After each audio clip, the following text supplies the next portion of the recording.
How to draw straight lines. It's going to be a short video if they decide to use one of these. What is up, artists? Welcome back to another Rating Art TikToks. If you haven't been to the channel before, my name is Mark Liam Smith. I'm a professional artist and I do how to draw and how to paint videos on TikTok to 2.5 million followers. So I know a little something about TikTok and art videos. Let's see what these ones have in store for us.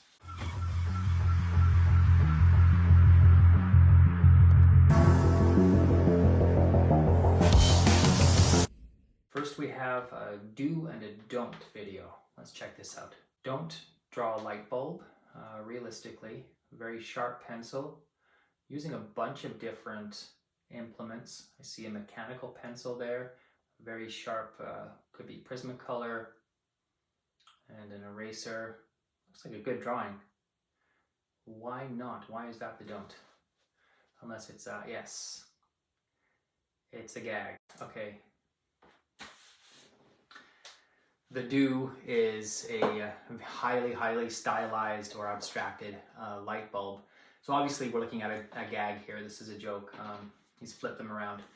But I think there's a little bit of truth, however, to, despite the fact it's a joke, there might be some truth to the original video. So do, why could that be right? Let's ask that question. The essence of drawing is the ability to look at a subject and distill it down. What is fundamental about that subject? What is the light bulbness of light bulbs? And the answer that this artist came up with is pretty accurate. It's actually very similar to what you might find in, say, Picasso's Guernica. So even though it's meant as a joke, I think there's a lot of truth to this one. Nice one. Next up we have Pengo Art, really fun creator. Let's see what they have in store today. Learning to draw with a Apple pencil, beginner level. Going to be drawing the ear,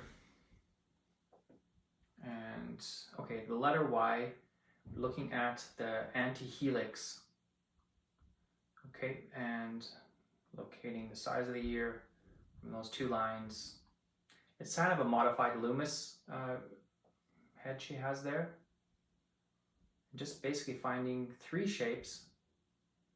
There's that little heart shape or T shape by the tragus. And then changing it, shading it in, and then kind of blending it out. Okay, yeah, so a really important thing that's happening here is that she's identified really basic essential shapes like the Y where the anti-helix is, and then that loop or C shape where the helix is, and then that little heart shape where the tragus is. If you are a beginner, you don't need any anatomical terms. Just remember them in terms of the Y or the C or that little heart shape. That's fine. Eventually, if you decide that you want to really get into anatomy and study figure drawing, you may need to learn the anatomy and also even the physiology, how these things work, how these things move. I know that in muscles, depending on if the muscle is contracted or expanded, that can really change the shape. So yeah, but for now, at that level, at the beginner level, this is a really great tip and a really great tutorial. Nice one, Pengo. Okay, how to draw side profiles.